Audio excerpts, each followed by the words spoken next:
Hey guys, it's me Sazan, and I just want to welcome all of you to my channel today. So I'm hoping that today in this video that my everyday look, something that is going to be easy for you to just walk through with me and understanding just the power of makeup. Let's do this. Ooh, I'm going to show you how to get that glow.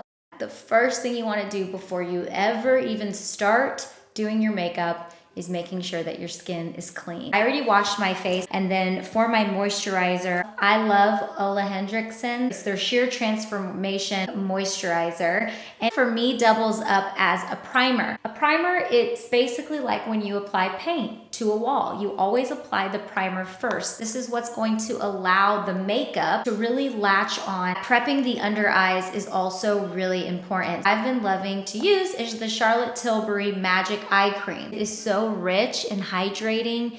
And when it comes to underneath the eyes, you really got to get it right from the beginning. Well, what comes next after your primer, right? The next thing I like to do is color correct. This is a step that many of you may be able to skip. It's basically using different colors in the spectrum from orange to purple to green to yellow to basically enhance the different parts of the face where you don't have an even coloration or where you have discoloration. So for me specifically, I focus underneath the eyes. So what I like to do is use my favorite color corrector, Makeup Forever's Ultra HD Invisible Cover Concealer.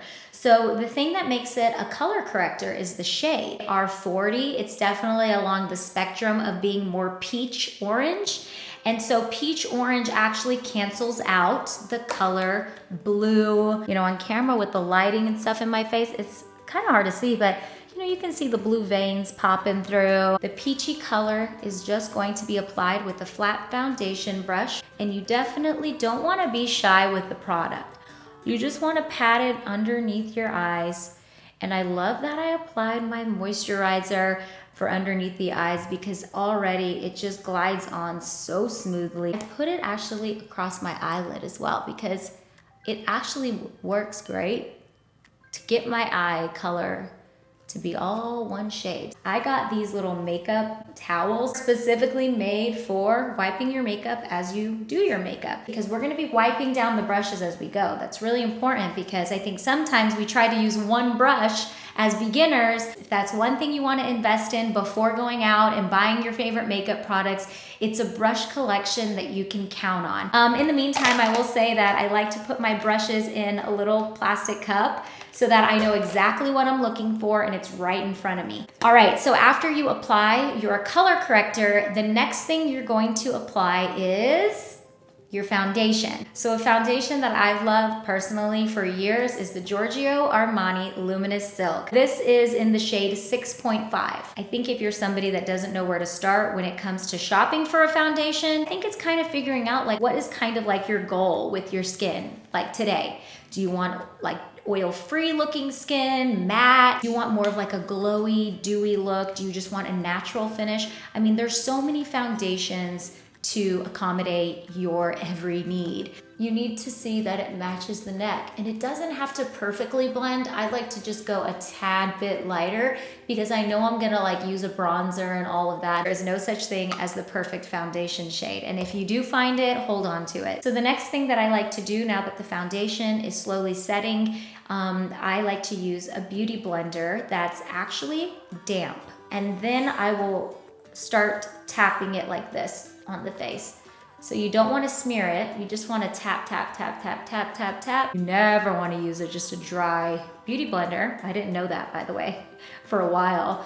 I feel like it's more hydrating, it feels nice and cool, but you definitely want to make sure once you put it under the water and you squeeze it out, you definitely want to use that makeup towel I was telling you to really wipe it and squeeze it, because sometimes there's been times where I'm like, it's too wet. Definitely get up close and personal to the eyes using the pointy side of the applicator. And the more that you blend it, the more that the product is obviously going to come onto the beauty blender and the more natural the finish. So the next thing I like to do for my everyday makeup routine is conceal. Two really important things when it comes to concealer is the color and the consistency. A concealer that has never disappointed me is my Tarte Shape Tape Concealer in the shade medium. And I start out just by applying a couple of dots right there. And then around my nose, any blemishes, that's what concealer is known for, is to conceal anything that you wanna kind of hide. As you can see, when I'm gonna start blending it with that same beauty blender, I kind of bring it down a little further because there is some excess product, but I really take my time here blending it in, and I go up too. Because I just want the eye area to be bright. That's always my main thing. I'm just gonna blend everything in. We're gonna move on to highlighting. Now I wanna really brighten and highlight the key areas of my face that I want to just pop. So for me, it's like my forehead, this region kind of going up here, a little bit into the eyes, my bridge of my nose, the Cupid's bow, and a little bit of my chin. Using one of my ultimate favorite highlighters. It's actually a concealer. NARS Custard is such a fun highlighter. All of makeup artists who I know, influencer friends, everybody loves NARS for highlighting. You know, this obviously is not something I do every single day, but just to kind of break it down for all my beginners out there who wonder, like, what's the point of a highlighter? So you definitely want to try to go to an area of your beauty blender that's maybe a little bit more clean so that you don't mix all of the other stuff. So I'm going to use just the round part here to just blend, blend, blend. We're going to move on to setting the face. First, to set underneath my eyes, the region that I take very seriously, that we have to give its own attention to, my favorite under eye brightening setting powder from Laura Mercier. It's her secret brightening powder. A lot of people apply this powder with different types of brushes. Some people really like to pack it on, and they actually use a beauty blender to pack in the product. But I'm really somebody who, like I said, wants more of an everyday natural finish. So I use a fan brush to get in there up close and personal and to just gently tap the powder into my eyes. I can't live without this product, you guys, and I think every beginner needs this in her makeup kit. And I even bring it down a little bit into this region where I highlighted, because I love it that much.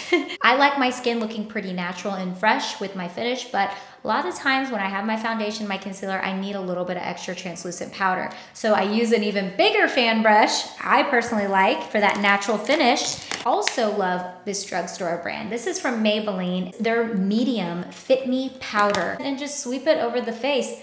So what this is doing is it's getting into those edges and into the creases and into all those areas where I applied foundation, concealer. So what we'll do now is we'll address the brows.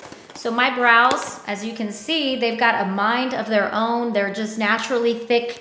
I've been trying not to touch them so much. Tweezing hurts, waxing hurts, threading hurts. I'm not trying to do any of that if I don't have to. I love like a good brow pencil that has like these little applicator, little brushies. And I use that to just brush the brows. It's kind of like when we're doing our hair, right? We just gotta brush the hair for any knots and stuff.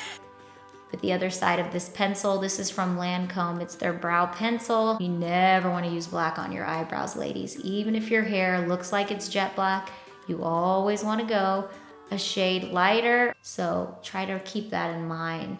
With an eyebrow pencil, the goal is to really just fill in the gaps. That allows it to look more natural. I like to go back over it with a brow gel. This is the clear brow gel from Anastasia Beverly Hills to just brush through my brows. If your brows can be unruly, a brow gel is really worth having in your makeup kit. All right, so the next thing that we're gonna do is go back to the face. We are going to use our powder contour. So what a contour can do for you is it can just give your face certain dimension. It can hide certain things like the double chin. One of the trends for 2019 that I read was heavy contour is out, and I actually don't mind that at all. I love Too Faced, their Chocolate Soleil bronzer. It comes in a variety of shades. So like I said, you wanna go about 1.5 shades to 2 shades darker than your natural skin tone, depending how contoured you wanna look. I am using the shade Medium Deep. Use an angled brush like this. This is from Laura Mercier. Really focus on the areas where I wanna define. For me, those areas are like my cheekbones, so I just grab the product and you just wanna swipe back and forth. And then I bring a little bit to the forehead area. I honestly like contouring, not just for like the illusion, but just because it makes me look tan. That's like my vibe. But I make sure that I'm also blending it in. So as I swipe, I also go over it in circular motions to blend. And if you, for some reason, go crazy with the contour, don't think you have to take your makeup off again. Just go right back to that translucent brush that we had earlier, and there's some leftover product on it. You can soften the edges of your contour so that it does look more natural. And then for the nose area, that's just fun. I think it's so fun to contour the nose. You definitely want to use a smaller brush. The brush that I'm using is also from Laura Mercier. It's almost perfect for the nose. So the idea is you want to make it look like you've got like this skinny nose, but some people really overdo it. The idea is for it to look natural. So you really have to blend, blend, blend. And then I like to use my brightening, the smaller fan brush, to blend that if I need to all around, because it's just going to soften the entire area. And now the power of the Faux Glow. Every makeup look, I'm sorry, I like to have a little illusion that I've got some glow going on. The famous Instagram glow, those videos that are just oddly satisfying that we love to see the glow. You can already naturally see where my light is picking up on my cheek. That's exactly where we're gonna apply the Illuminator. I love Laura Mercier's. This is the holiday palette that they had. They launched it last year. They might still have it. It's the Magic Hour Face Illuminator palette. It comes in the shades Addiction, Reflection, Ambition, and Seduction. So if you can see these shades, one's more gold, one's more pink, one's a little rose gold pink, and then we've got the bronze. I personally like mixing these three shades. I'll just use my ring finger to mix the gold, pretty pinky, pearly color, and then this rose gold pink. And then right where the light hits, usually you create a C shape. That's where you want your illuminator. Look at how soft this one glides onto the skin.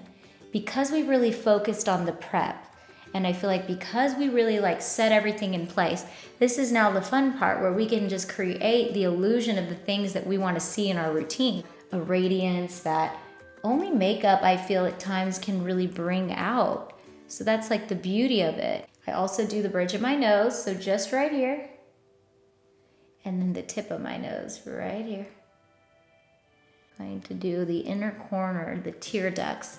These are all those high key areas you want to just maximize with the Faux Glow. You see this glow right now? I love it.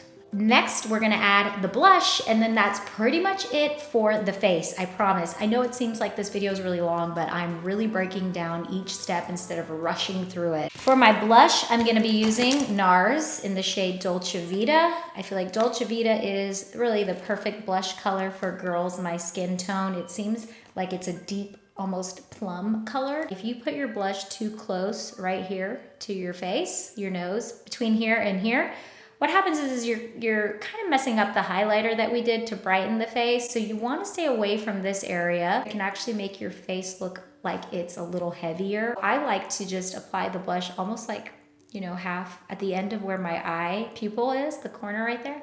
It's kind of in this region is where I like to apply my blush. And I just dab it on, very lightly, like that. Blend it in, circular motions.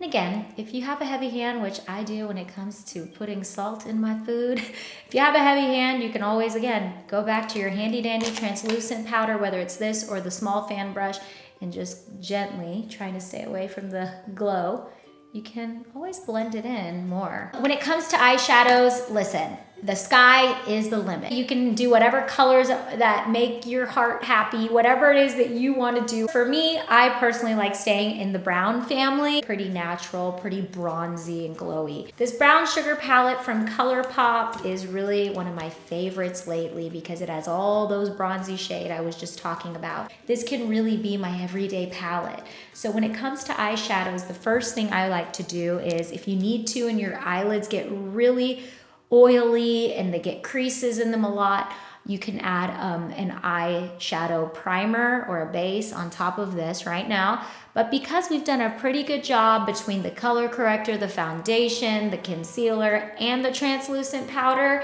I think I'm pretty good. So I'm just going to use the shade Jamocha, and I always like to use this for my crease starting out. So the crease of my eyelids, I'm just gonna go in a circular motion. using just a very easy, again, blendable brush that I can use for multiple steps in this part. And this is also from Smashbox. I love their brushes. And I'm just going to bring it out here. And then with that same brush, you know what we're gonna do? We're going to just blend it. And the best thing you can do for yourself is to not touch your face while you're doing your makeup. You know, like when you wanna pull, it's just gonna create indentions, messiness, fingerprints, germs, all that. And then I'm going to bring it actually all the way down like this to just accentuate the shape of my eye. A smaller brush, dark sorrel shade, I'm just gonna dip it in there, mix it with a little bit of the shade next to it. It's like a smokier brown. Apply it to the very tippy end of my eyelid. This is literally the easiest eye makeup look that anybody I feel can do. It just almost gives the illusion that you've got a smoky eye going on, but you're not really putting in that much effort. Blend it out.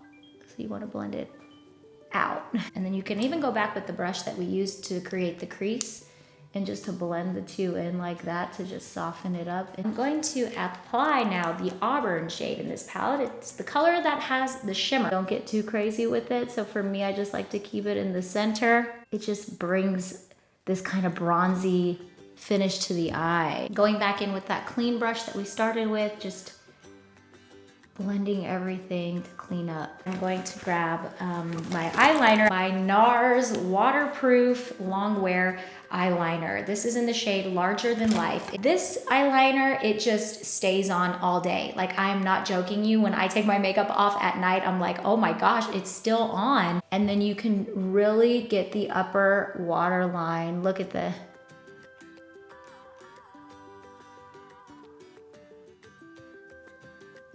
like, wow. I know this seems really creepy, but the reason that I do it this way is because my eyelids aren't as large as I want them to be. So by me just doing the eyeliner on top like we're naturally kind of conditioned to do, I actually feel like it takes away from my eyelid and the eyeshadow. This is really the first eyeliner I have tried where I feel like it honestly lasts all day. And another thing that I like to do though is when I do go to my upper waterline, I'll just go to the very end like this.